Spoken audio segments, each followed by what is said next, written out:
What is happening, budget builders, and welcome back to the channel. We're back with our 1961 Galaxy. It is a 394 barrel Z-code car, kind of a cool old sleeper. In our first video, we got this thing running for the first time since at least 1998. In our last video, we went through, we cut and buffed and detailed the exterior of this car for the first time. It was covered in barn dust and so gross. And now it's time to get into that gross interior. We have this thing where it fires right up.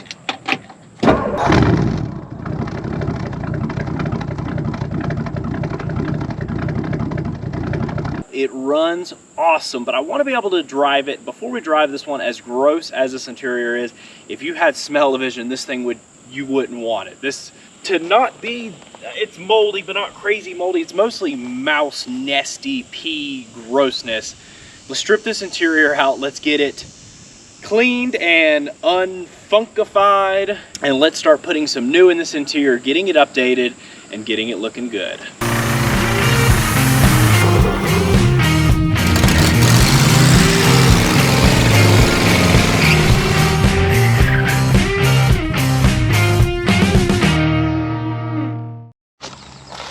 With that rear seat pulled, revealing the rat's nest of an interior that we have here, let's see if we can go ahead and get this front pulled and just open this entire car up.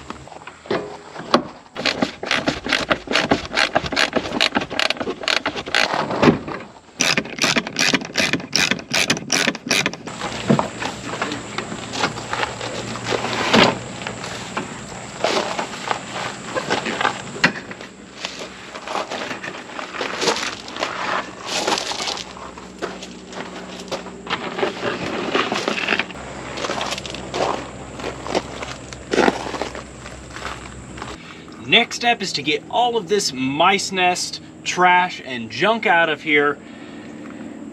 And then although the carpet's not terrible in some spots, it's really bleached out, we could fix that. It's just kind of disintegrating and turned to mush. So I think we're gonna put a new carpet set in it. Now, I know I hate to just go throwing stuff at these cars, but at the same time, a carpet set's $180, I think is what it was, and it's going to completely transform this interior. So let's go ahead really quick, throw that time lapse on, and clean this interior out.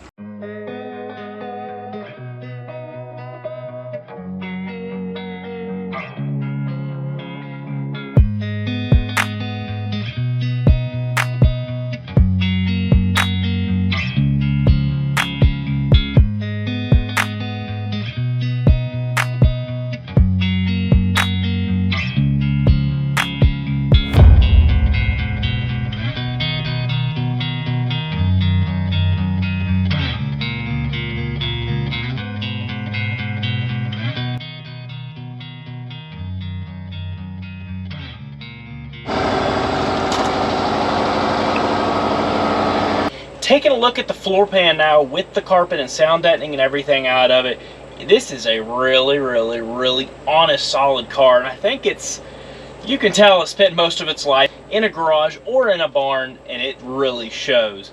One thing you will notice, quite a bit of surface rust up here, but no major rot or anything. So I've gone ahead and I scuffed it down with a wire brush really good, knocked out all the rust chunks and everything.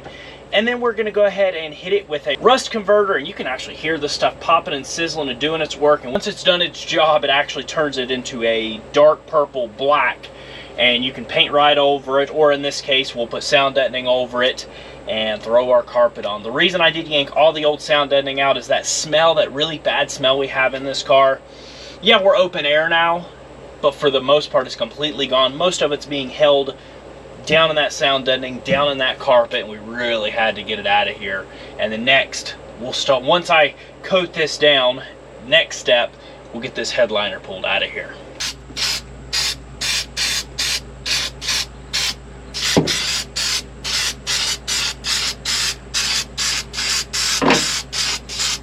Starting with the headliner, first we'll remove our B-pillar trim.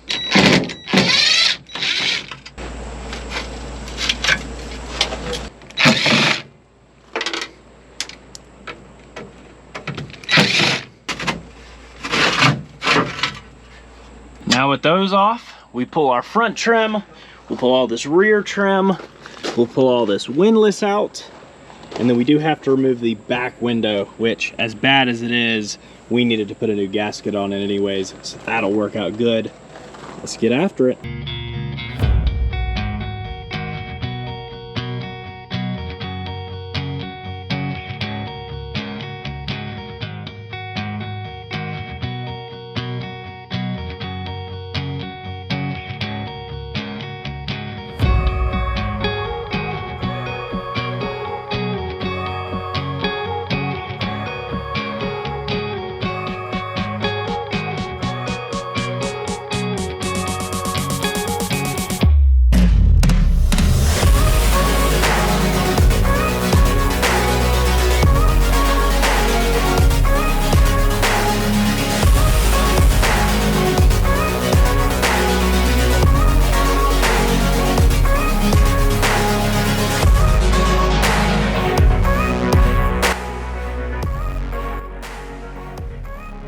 With the back window and the headliner and everything all out, I think the next step to do is go ahead and, before we start attempting to put anything back in, still got a bunch of sound deadener left over from the 911.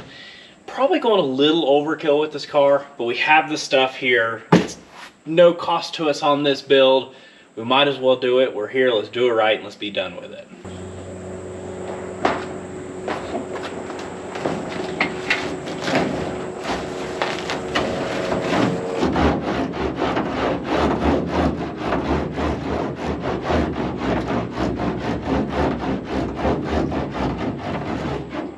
We've got the top addressed, and I started working on the front down here. I did run out of that leftover that we had, but we did get our main noise areas with the roof, that taken care of. I would like some on the wheel wells here.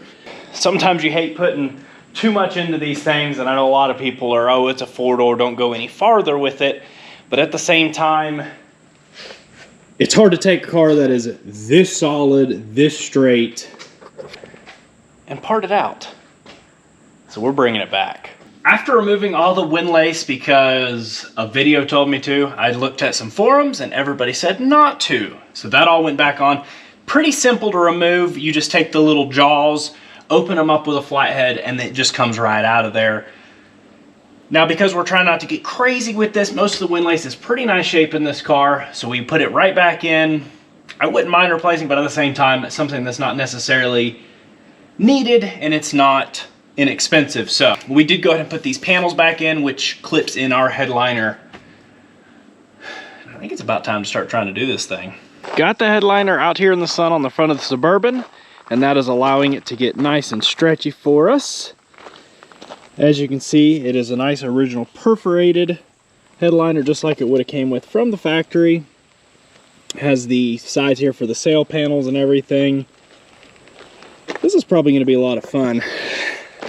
Now, one thing to remember, we are not professionals. This is actually my first attempt at doing a headliner. So have patience with us. We're probably going to make mistakes, but we're going to try to do the best job we possibly can. It's a great car to learn on. Like I said, especially being a big four-door, it's not like we're trying to put this in a $25,000 Starliner or anything. First thing here, I folded it over dead center. And I'm gonna go ahead and mark this. This is just gonna kind of give us a guideline to keep this thing centered up, because first you're gonna glue the front and rear, and then we'll be installing those sides. Now there's a ton of access normally on these front, rear, and side to side. And so don't worry about marking through with Sharpie or anything, as long as you're not way up here, because a lot of this is probably gonna end up getting cut off. Now our next step, I kept all of our bows in order, in orientation, so let's lay this flat. Let's slide our bows in the correct way. I guess go ahead and stick it up here in this car, and the dad will be off here in the next hour or so. We're gonna try to get this thing stuck in here.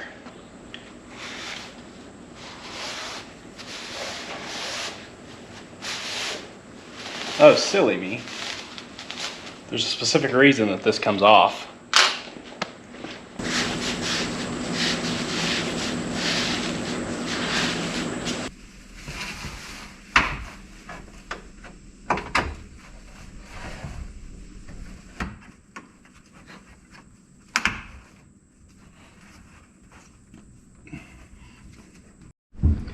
Well, it is,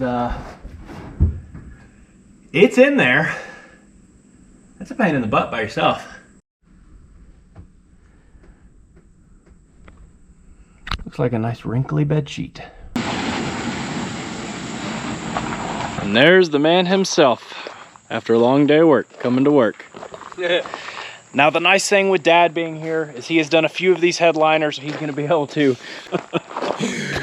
I'm totally just kidding. Again, we have no clue. Let's see what we got. Now the nice thing is just a few minutes of it sitting here, kind of clipped in the front there and pulled back. Our front to back tension looks really good. And once you put tension on the sides, it actually smooths out really nice. So I think our next step here, we'll kind of go step by step, is to glue the dead centers, get the tension exactly how we want it, glue the front, glue the rear, work across a little bit, work across a little bit. And I think we need to work on these sail panels some, then we'll start stretching and tucking the sides. This is gonna be fun. You'll remember this from the 911, that DAP weldwood. This is by far the ooey gooey, stickiest stuff you can put on here. Put it up there, let it start to tack up. Once it's on there, it is on there indefinitely.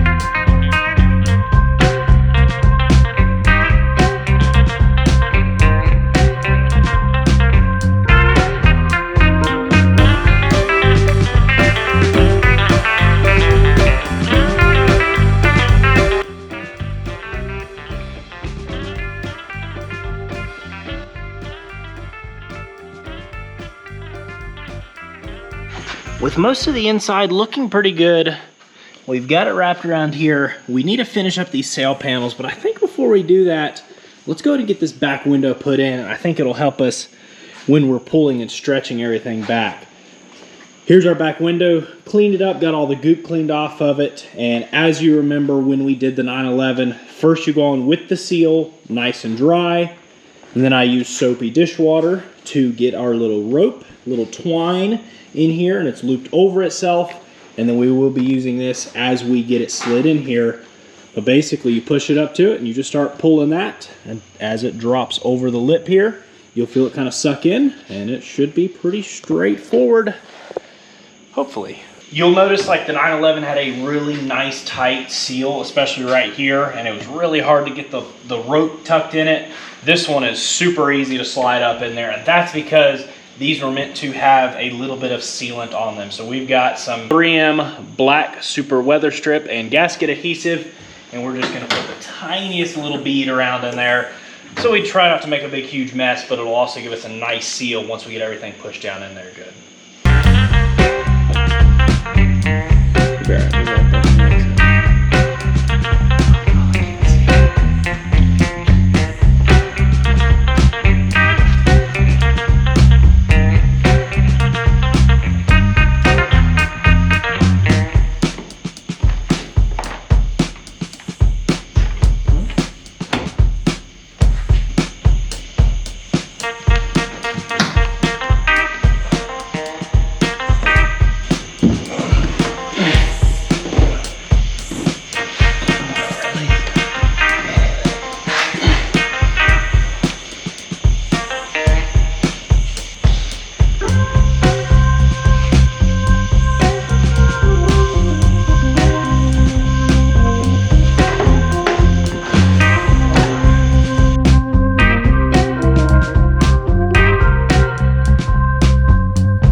just about finished up with this headliner.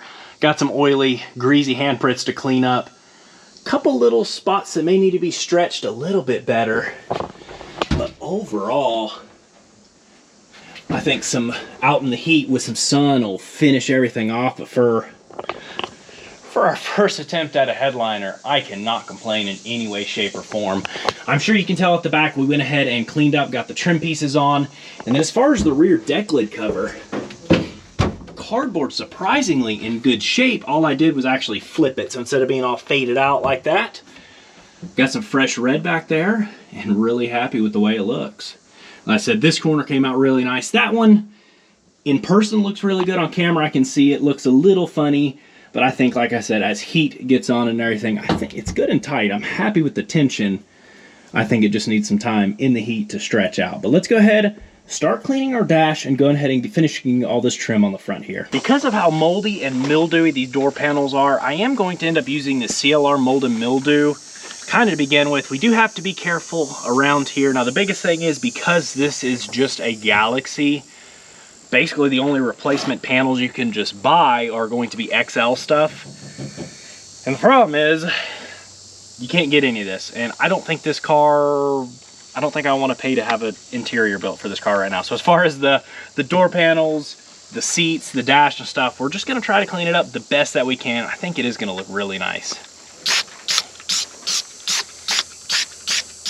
I'm going to agitate all of our little corners and stuff, probably the whole thing, really trying to get this crud out of here. But like I said, be careful around the fake chrome looking stuff here. What I'll probably end up having to do with that is actually go through and glue some of it back on.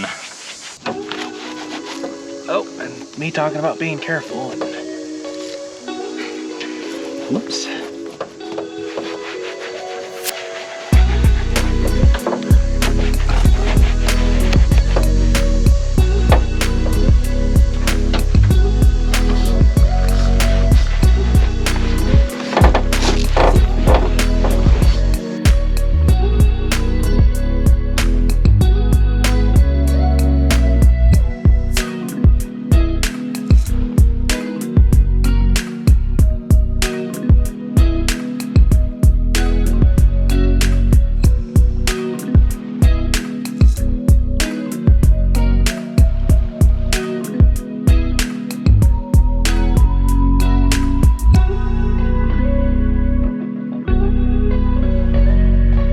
Well, I really hated to peel that chrome covering off, but it was so bad. I had so much mold and mildew behind it.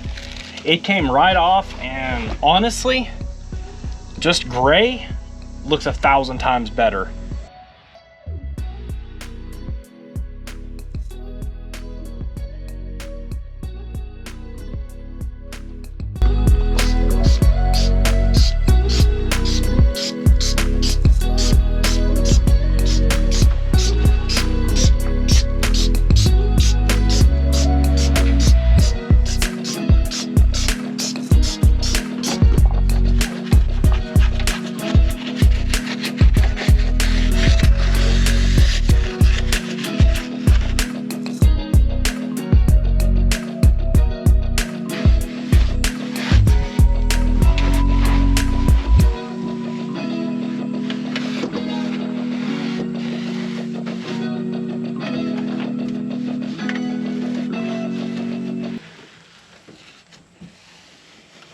Once cleaned up, throwing that Detail Firm trim care on there really did make a big difference on that dash.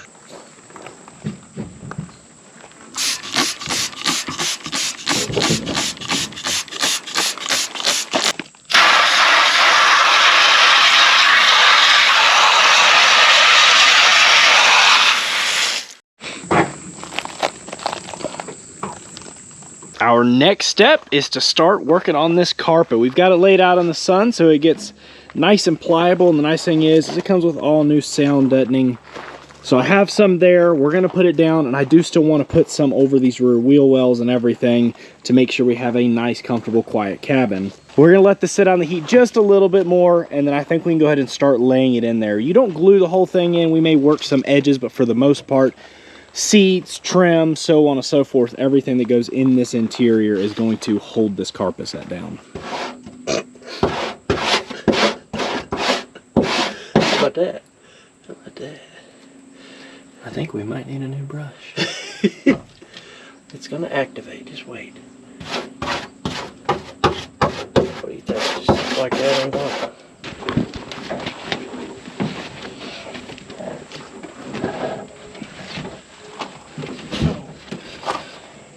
See your mark? A little bit now.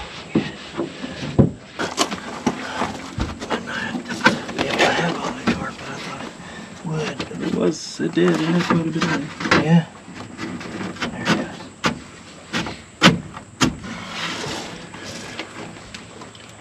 Got a little pooch in it.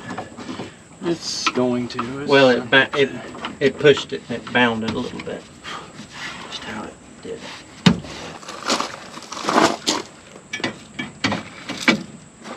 Just little small. Huge sill plates. They are big old things, ain't they? Shows you how big this car is. E-pillar plates covers are kind of crusty. The bottom one really not so bad. Top one fairly crusty. They're actually really solid still though. You see it's kind of just like a water line-ish, like maybe it had just water running straight down it, creating that external surface, external rust. Normally you rust from the inside out. So my thought on this is what I'm gonna try is first I gotta chip this scaly rust off.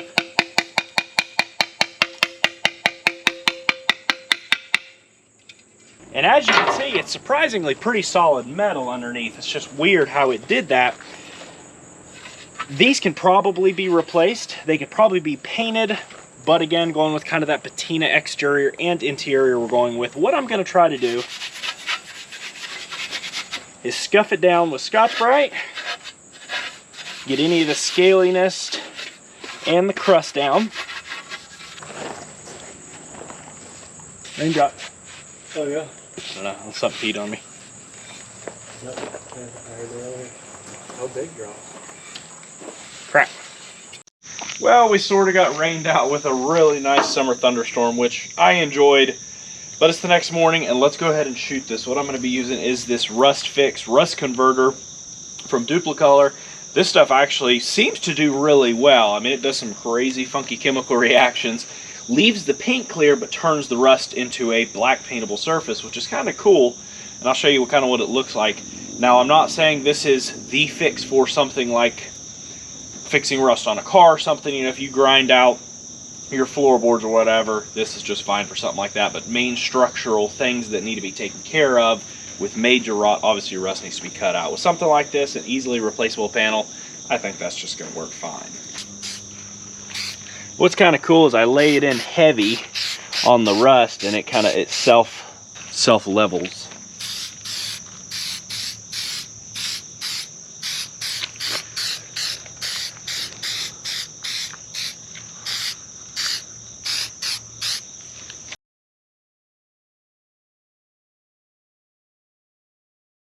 Looking at that pillar, you can see it gives it a nice sheen, almost a clear coat, and turns all the rust black. And different, but kind of a cool look you see on both sides. Just has that patina look, and it's always something that we can pull off and change in the future.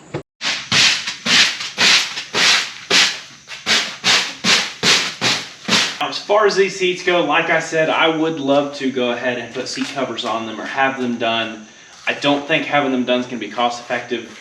Well, it's going to be costly and probably not doable right now. So we're going to try to clean them up. If you all have any suggestions on getting replacement seat covers or something, these are obviously the originals. They did have, you can see the little bit of tattered covers. They probably had covers on most of their life. And that's what kept them in the shape that they're in. And for the most part, they're not terrible, other than that rear's looking pretty ugly, and all we can do is try to vacuum up what we can. I'd say for now, like I said, we'll try to hunt around for another set of seat covers. In the meantime, for now, these are easy to pop in. They'll be easy to get cleaned up, and I think they'll look pretty nice. Big thing, trying to get that smell out of there. We're gonna have to work at getting that mouthpiece smell taken care of, because they don't smell great. They smell a lot better since they've aired out, and I think once everything goes together, I think it'll be pretty nice. But let's go ahead and start getting these seats cleaned up, see what we can do with them.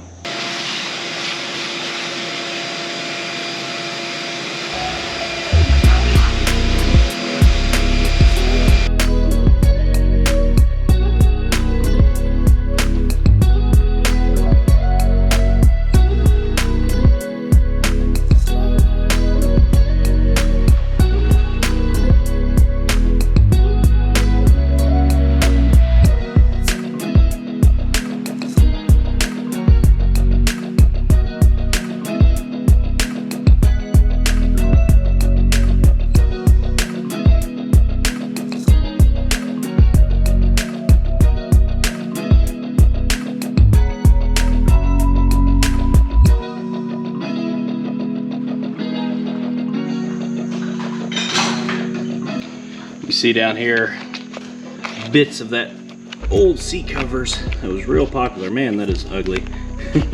Those plastic covers, but keeping these seats looking really nice to be 61 years old.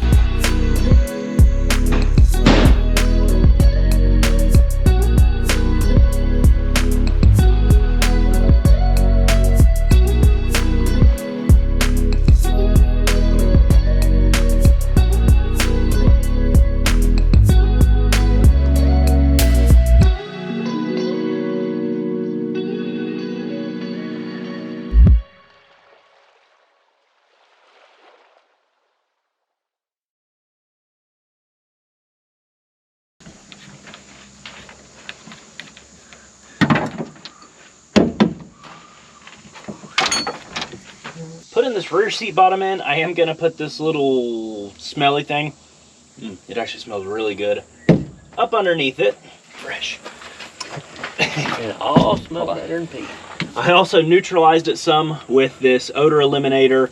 I don't smell pee at all anymore, and to be safe, I put some fabric softener sheets in there, and from what I've heard in the past is actually keep mice and stuff out of there. So that was kind of the thought and the idea with that.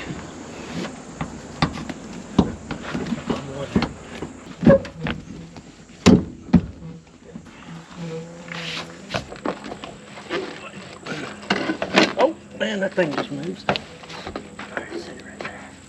All right.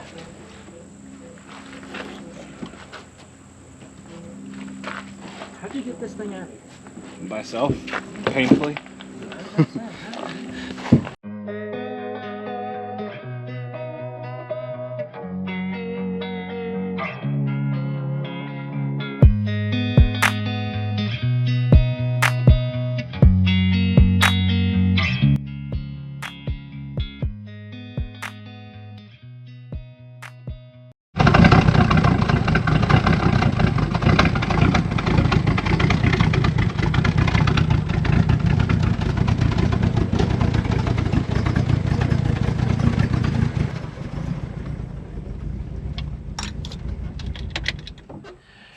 I don't know about y'all, but I would be more than happy to cruise this thing around. This is a cool car, and really happy with the way this car is turning out. It is not perfect. It is a patina car. It kind of shows its history, it shows its life, and it shows its story. This was our first headliner, and as it's been out in the sun, it's starting to look even better. Better. Very happy with it. The carpet came out great. A lot of work to get it to this point, but really turning out nice. Obviously, one thing that we would like to address in the future is possibly seat covers, but for the time being, I think they're gonna be great. We can get out, we can cruise. It smells really good in here. It looks really nice, and this thing's gonna be a lot of fun. In our next episode, I think we go ahead and build the brakes. We dial in the engine bay. I know we're ready to get out and start cruising in this thing, but that's gonna wrap it up for this episode. If you all enjoyed this interior restoration, bringing this car back to life after it was tucked away for as many years as it was in that barn, be sure to hit the subscribe button, notification bell, leave a comment down below what you all think. And if you all have been a subscriber, we really do appreciate all the love and support so incredibly much. Peace out, and catch you all on the flip side.